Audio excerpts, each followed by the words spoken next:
I just get all my energy going, and hopefully you do too. Anyhow, because I get excited about religious science, and I guess that's what makes me great, if there's any greatness in me. And there is greatness in me because of who and what I am, just as there's greatness in you. And I made this statement, or shared this statement with you, I think last week perhaps, that was a statement within the Science of Mind textbook that just really made me open my eyes and pay attention. And really, I think I only really saw the statement perhaps just a few years ago, and I've been in this a long, long time. My topic, getting to know you. And the statement that Ernest Holmes makes in that text is that the law can only know you as you know yourself. And when I saw that, I thought, wow, I was aware of the fact that I was here in this teaching trying to understand the nature of God, trying to understand the working of God, trying to understand my nature, and trying to put it all together. But that statement that the law, this creative power, this reciprocal action, this activity of God as it responds to you and responds to me, can only know you, or can only know me as I know myself. Boy, I'll tell you, getting to know you and getting to know you is the most important thing that you and I can do in this lifetime. And as a matter of fact, that is what this lifetime is all about, whether we're aware of it or not. And so I shared some statements that be still and know that I am God, and that ye are gods and children. Know ye not that ye are God and children of the Most High. What these statements and many, many other statements by the great saints and sages and saviors of the world are saying, that we are greater than we think, more than we appear to be. And we're here to discover that greatness. And even though and we share this in class, that we understand this greatness, we understand this self, this true self intellectually, but that what we're here to do is to embody this, to accept this, to open our minds, to open our hearts, and to be able to embody this. I know personally, and so getting to know you is all about self-esteem. It's all about, and you know what esteem means? To appreciate the value of. And therefore we are here to appreciate the value of our individuality. And we are here to esteem others, to appreciate the value of others. And of course I've known that we are here to thine own self be true. We're here to live life and not to live an apology. And I think for many, many years of my life I lived in apology. But slowly but surely, as we begin to discover who we really are, getting to know the real you, getting to know the unique, wonderful expression of life that no one else can duplicate, no one else can be, no one else can give to life what you or what I or what each one individually can give. We are special. We are wonderful. But guess what? Most of us in our early environment where we were impressed by the messages of the people around us, for the most of us were not impressed with the idea that we are okay or that we are wonderful. As a matter of fact, most of us were impressed with the concept, with the idea that we needed to be perfect and that we weren't perfect, that we needed to be perfect, be better, be greater, and not consciously, not deliberately, but so many of us accepted the message that we're not good enough until we're perfect, and we're never going to be perfect. And therefore, we get into this great rat race of trying to always be more. Now, it has this positive action, and the positive action is that we do become achievers. But what we want to do is to be able to achieve with peace of mind. We want to have, Think and Grow Rich with Peace of Mind. That was a sequel to Napoleon Hill's first book. You can think and grow rich, but if you don't have peace of mind, what good is it all? And so we want to think and grow rich with peace of mind. And this teaching is a study of the science of the mind and the science of spirit. The science of the mind is the study of the creative power, the creative action, and that we really study and learn that everything begins and ends in our own minds. And the study of spirit is the study of who we really are, what our true identity is. And of course, the foundation of the science of the mind and the science of the spirit is the foundation not only for enhancing our life, but for being channels, for using this healing power, for using this great creative power of God for good in our lives. I mentioned a few moments ago that I stopped off at the Crown Bookstore to get some books, and one of the books that I wanted to get was the new book written by Dr. Harris and his wife. and who wrote the original book, I'm Okay, You're Okay, and the new book is Staying Okay. And I just felt that, I'm here this morning and I want to talk about getting to know you. Well, the bottom line in getting to know you, or getting to know me, or getting to know the self that we are, is that we really are. Be still and know that the I that I am is God. This is a healing power, and this is the way that we use this creative power, this power that responds to us by corresponding, is through the recognition of the nature of God in ourselves or in others, in the activities of our life. But I wanted to share with you Staying Okay. And actually, perhaps some of you have read reviews about it. And about 10 years ago, I'm Okay, You're Okay was a bestseller. And it was based on Eric Burns' The Games People Play. And it really was a bestseller. And to me, it was wonderful because in very simple layman's language, it defines how the different parts of us, the parent, the adult, and the child, and how they interact. It was a book on transactional analysis. It's on analyzing how you and I transact it with other people and with the experiences in our life. And Staying Okay. And of course, basically, that book defined that the dominant position of the majority of the population is, I'm not okay, you're okay. And that is normal and it's natural. When you're in trouble is when I'm okay, is when I'm okay and you're not okay. And I won't go into that right now. But I'm not okay, you're okay is a natural position for the majority of the population. And therefore, we need to understand how to reenact or to transact from a different position. In other words, we need to understand the parent in us, which acts as a law. We need to understand the tyranny of the shoulds. The parent in us says, you should do this and you should do that, and I must do this and I must do that. I need to do this. This is the law. This is the parent. That's all, and that's always laying down the law to us and telling us we should. And there we get caught up in the tyranny of the shoulds, which causes a lot of distress and lack of peace of mind. Okay, but you're okay, you're okay, I'm not okay is the dominant position. And as we understand how we interact with life, how we transact with each other, and sometimes as we understand the child in us that wants to have its own way, the child that doesn't want to grow up, the child that has tantrums, and so that's another part of us. And then we want to bring in the adult, because you and I want to have this adult be in charge of our lives. We want to think from a frame of reference of an adult, but we need to acknowledge the parent and we need to acknowledge the child. And so most of us, when we become adult, we operate too much from our adult and we wipe out our child entirely, which means that you can't have any fun, that you have to be responsible and work hard. And I shared some ideas about that last Sunday. And so we need to understand all parts of that. But Staying Okay, and what is this new book? And actually, I'm just going to share a couple statements. The good news is, though we can't stop the bad feelings from coming, we can keep them from staying. And now I want to define that. What he talks about is that as children we've had these messages, and as a matter of fact we spend the rest of our life acting them out until we can be in charge of them, until we can change our attitudes, change our feelings, and know that we have received erroneous information. But what happens is all our lives still there are circumstances and events that can trigger off these bad feelings. Bad feelings in terms of that I'm not good enough, that I'm inferior, I'm inadequate, I'm bad, I'm not bright enough, I'm not perfect enough. And we still can trigger off those feelings, but the difference is that the good news is that we can keep those feelings from staying. And to reinforce this, in our 4th year class yesterday, Chuck McLaughlin, who has been in this church for 15, 16 years or forever, been in the teaching since he was a teenager, which is really a great gift. Anyhow, in our RS4 class yesterday, which really is a leadership class, and also is the prerequisite for going into the ministry of religious science.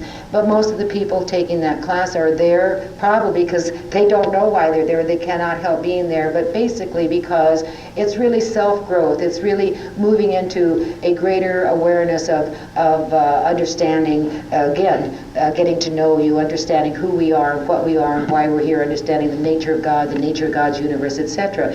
Anyhow, Chuck made the wonderful statement that the reason that I am in this RS4 class, I want to learn how to minister, to be a minister unto myself. And what a wonderful statement. And really, I feel that this is why we're students of truth, we're students of the science of the mind, because when the bad feelings come, we want to know what to do about it. And this is what this teaching offers us. When the fear comes, when the old hurt feelings come, they don't have to stay, but we want to minister unto ourselves, and we want to know what to do about it. And therefore, the technique that we teach in spiritual mind treatment, number one is change of attention. Number two is to use the technique of prayer, of spiritual mind treatment, to recognize the nature of God, the nature of good, the answer to the problem, the answer to the prayer. And so this is a technique, and these are the ideas and the things that we do when we want to learn how to minister unto ourselves. It does not mean that we don't still have each other to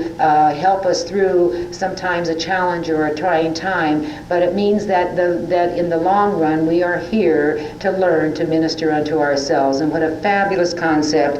And this is what staying okay is all about, that we have to know right here and right now that God is okay, and that I am okay too. We are okay. You know, we don't have to be frantic about searching for greatness. We already, to try to be somebody, we already are somebody, and we need to subjectively accept this, to neutralize those feelings of fear, those feelings of low self-esteem. We need to value the self and the life that we are and the reason why we're here. And of course, I share these concepts all the time, and believe me, I'm always teaching myself. Why, again, it's so important to know who you are, or get to know you, is that you are the only person that ever can know you. Do you realize that? And that we do use this science of the mind, we do, which is the activity of which is the action of the creative act in our lives. Therefore, everything in my world is through my own knowing. Through my knowing, through my perception, through my belief, everything is. I know that this is really a far-reaching thought, but it would really, and we got started on this, as a matter of fact, in second-year class last week, and I really know I need to think it through very clearly, and all of a sudden it came to me, if I thought it through real clearly, I might be ready for another quantum leap in healing, and don't know if I'm ready for that, but I'm sure I am. But what I'm really saying is that each one of us individually creates our own reality. Our perceptions become our experience. This is the science of the mind, the activity of the mind, and that's why Ernest Holmes, and why the statement is that change your thinking and change your life, because thinking makes it so. Changing our thinking does change our life. And you and I see what happens as our lives expand. God doesn't become greater. The people in our world do not become more loving. What happens is we have a greater perception about the nature of God, the nature of life, about the self, and about the people and the activities in our world. Nothing happens except we expand our own thought, our own vision, our own reality, and therefore we need to know who we are, and no one can know us except as we know ourselves, and the law can only know us as we know ourselves. Therefore, it behooves us to really take the time and the energy and the patience and the work that it takes to really get in touch with who and what we really are. Identity, the I am. I am is a statement of authority, and it's a statement of identity. And I really know that any class, any lesson, I'm always talking about our identity. I'm talking about who you are and who I am, and that we are here to get to know that great I am. Because again, we don't have to struggle and fight and force ourselves to try to be somebody. We already are somebody, and that somebody is an extension of the first cause, pure spirit, that which we call God. We are God personified, but we have not been educated to believe that. We have not been educated to believe that we are a child of the universe or children of the Most High. We've been educated that we are limited, that we are lacking, that we are not good enough. We have been educated into the concept that I am not okay. And you and I are dealing with that, whether you're aware of it or not. And so we are here to not live an apology, but to live life, to celebrate that self and to celebrate life. Self-help books. You know, when I was in I want to finish this staying okay. We also can change our behavior and belief to produce new experiences and long for sustained feelings of joy, belonging, and expectation. And this is what the teaching of the science of mind is for. You see, I was standing in front of this section of self-help books in the psychology section, and I got some wonderful books that I'll share with you down the road. But anyhow, there was a lady standing there, and she had a piece of paper with her husband, and she said, well, I need a self-help book. She wants a self-help book. So her husband said, well, what kind of a self-help book? And she says, I don't know. It just says, get me a self-help book, okay? All right. Now, there are lots of self-help books. For heaven's sakes, I spent $68 yesterday on the new versions of self-help books. And always there's a new version. Always there's another idea. Always there's another attack, if you please, on how to get it together and how to make it work. The self-help books are wonderful, and they do give us ideas, and they also reveal to us how come our thinking is mixed up. And therefore, they're tools for understanding our thinking processes and why our thinking and the messages that we received have mixed us up. But religious science is the technique and the way that we get our thinking straightened out. And so the self-help books are wonderful. And I wanted to go over and say, well, gee, what is this person's problem, or what is her inspiration? But I didn't. I just felt like I couldn't do that. Yet here this lady's looking at 100 or 300 self-help books. She didn't know what to get. And so she might have ended up with the Beverly Hills Diet. I guess that's a self-help book. I don't know. But also what Harris says in Staying Okay is staying okay means being in charge of your life. Emerson says that his whole thrust of all Emerson's writings were be more of yourself, be all that you are. Imitation is suicide. And so the great writers, the great people that were in touch with reality, with that oneness, with the truth, with the veracity of who and what we really are, always say, be yourself.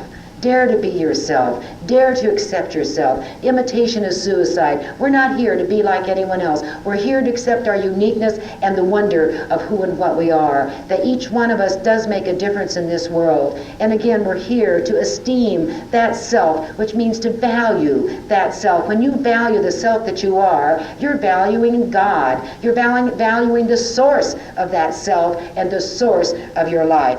And so staying okay means taking charge of your life. To take charge of your life means to take charge of your thinking. And self-help books, see, most people want someone else to do it for them. Religious science is a do-it-yourself philosophy. It's a do-it-yourself religion. And that is the only place that anything great can happen is by doing it ourselves. No one can grow for us. No one can make us spiritual. No one can do anything for us but ourselves. We need to get to know the self. We need to get to know the wonder of the self. We need to understand why we have mixed messages and why our thinking is mixed up, and we need to work at straightening out our thinking and getting our thoughts straight, because again, it really is a truth that change your thinking, you change your life. And this is what it's all about. We're here to change our thinking and to understand the power of mind. And I have a little story that's appropriate to tell, and because today is one of the Laker playoff games, and actually it's a story about a basketball team.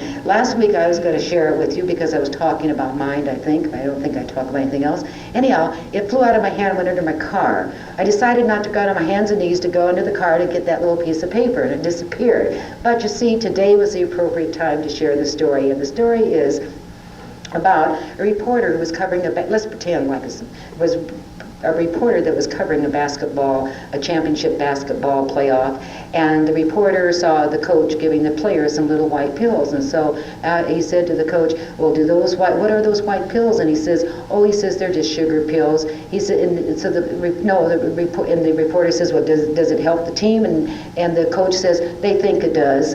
They think they do. So then later he goes up to one of the players, and he sees the player taking a little white pill, and he says to the player, what is that little white pill you're taking? And he says, it's just a sugar pill the coach gives us. And so the reporter says, well, does it help you play better? And he says, the coach thinks it does. See, that's where it is. It's done unto you as you think. Isn't that wonderful? The coach thinks, so each one is thinking that the other one thinks it does. But whatever, the power of mind makes it happen. And this is what we need to know. Anyhow, back to stay in charge of your life. That's what staying okay means, is to stay in charge of your life, to be in charge of your life, to be in charge of your thinking. thinking, and more than anything else, to know that we have the great privilege, the great freedom to choose, to initiate, to have the initiative to choose what we want to think about, because our world is created according to the brand of our thinking. And this is why it's so important to change when we're caught up in the fear, caught up in the negative, caught up in the problem,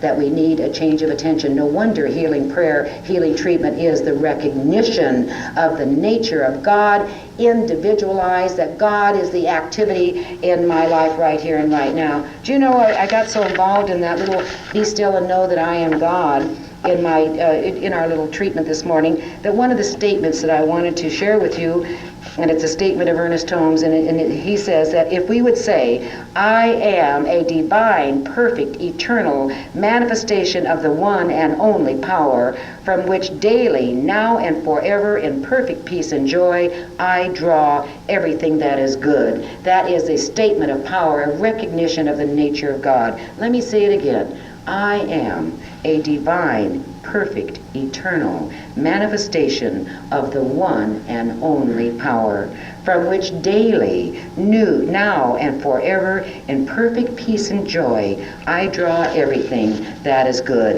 And this is the power and the recognition of the nature of God. And so we're here, I know, again, to learn how to stand tall. And someone shared a statement with me, they said, you can't stand tall when you're sitting down. And I love it. So we need to learn to stand tall and to be and to esteem that self that we are, to know that we are valuable, to know that we're here because we have an assignment. That assignment is to be still and know that I am God. That assignment is to know the power of God, the will of God, that God's will is for good. That assignment is to neutralize, to let go in our memory, in the bank of remembrance, all the limited concepts and all the limited ideas, and to know that right here, right now, we can change our thinking, we can change our experience. And you know, it is a do-it-yourself trip, and there are self-help books and magazines and all kinds of wonderful things that we need. But basically, you know that old statement, God helps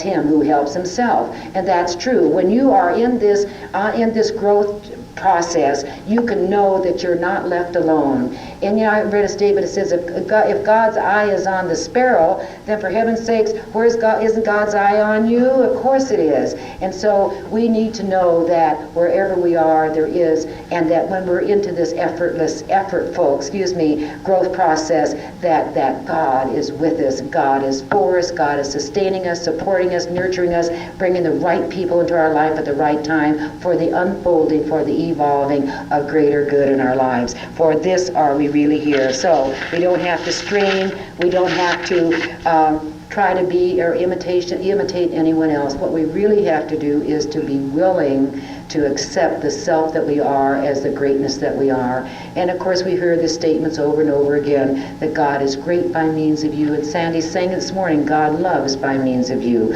Love makes the world go round, and God loves by means of you. And we're here to participate in making the world go round, and just knowing that we are unique, we're special, we're wonderful, we have an assignment, we're important, and we're valuable, and that we are here because we are ordained to be, and we're ordained to evolve in greater degrees of greatness. I used the statement last week that's so meaningful to me, and that is that we are eternally evolving in the more yet to be. You see, we don't expand God or God's good or God's giving us or God's grace or anything. We expand our awareness, our consciousness, our belief about God, about ourselves, about our world of experience. And then as we expand that, we have what we call healings, answered prayers, demonstrations.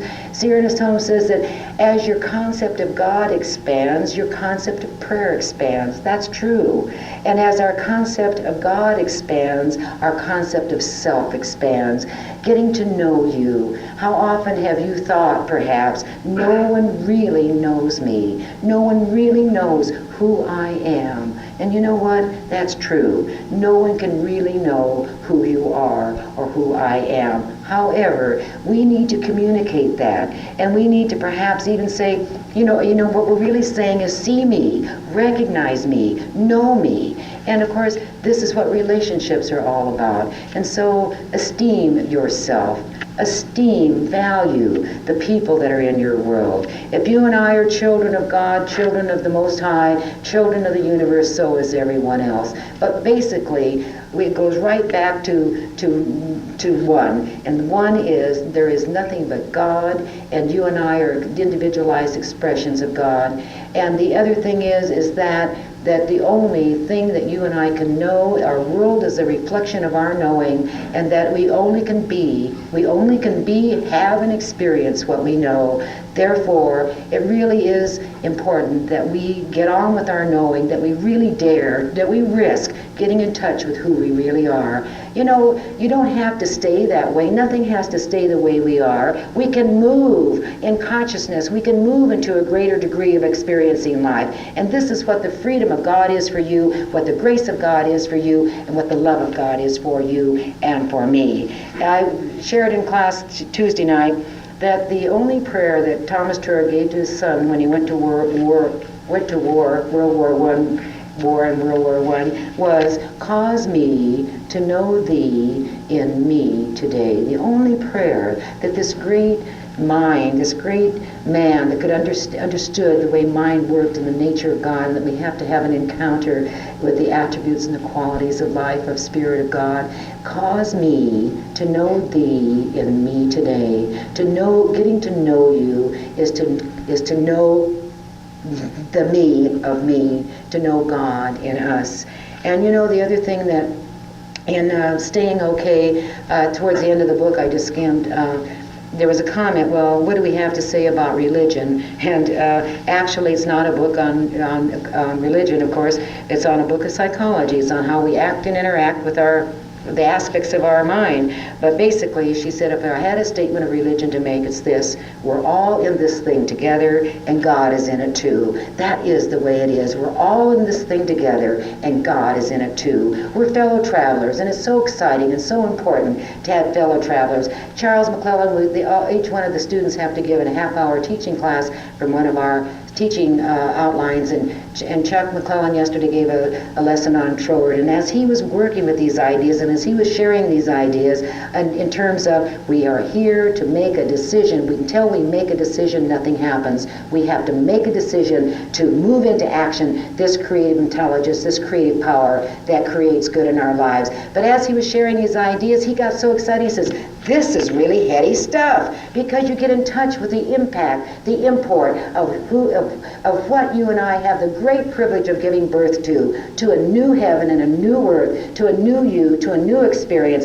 We don't have to stay the way we are, and it doesn't have to be the way it is if you want to make a decision to move into something different, to move into something greater. And so getting to know you is to really, what is it, getting to know you, getting to know all about you, is really a wonderful adventure. It's an adventure in knowing that you are the wonder of life, that you are special, unique, that you are okay. And so I would like to close.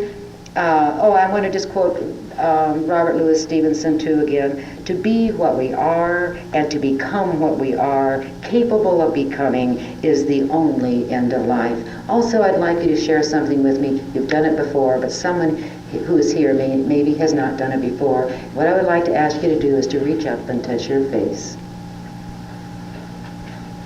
and to know that you have just touched the face of God. That's a wonderful experience. Remember that. Do it once in a while. Reach up and touch your face and know that you've touched the face of God. I want to close with something real special, and Merle's going to play some music under this that I'd like to share. I haven't shared it for a long time, and it seemed to me that today was the appropriate day to share this closing.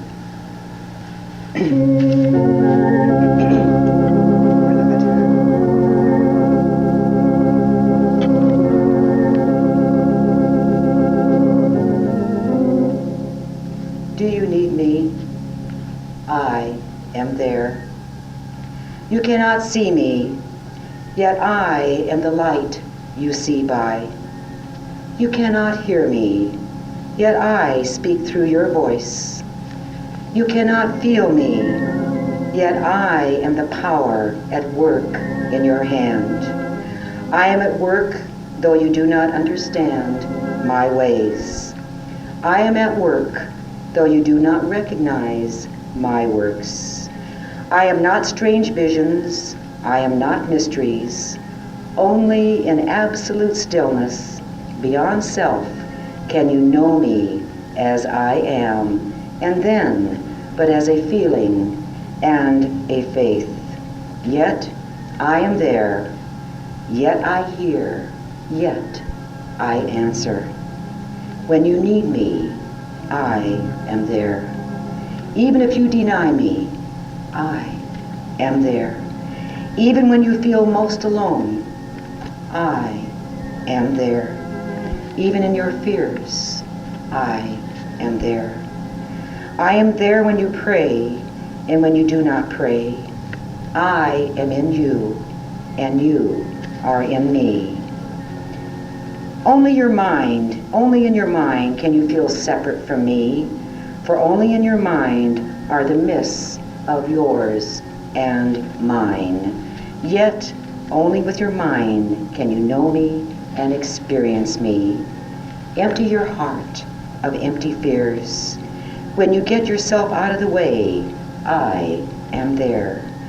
You can of yourself do nothing, but I can do all, and I am in all. Though you may not see the good, good is there, for I am there. I am there because I have to be, because I am. Only in me does the world have meaning. Only out of me does the world take form. Only because of me does the world go forward. I am the law on which the movement of the stars and the growth of living cells are founded. I am the love that is the law's fulfilling. I am assurance. I am peace. I am oneness. I am the law that you can live by. I am the love that you can cling to. I am your assurance. I am your peace. I am one with you. I am. Though you fail to find me, I do not fail you. Though your faith in me is unsure, my faith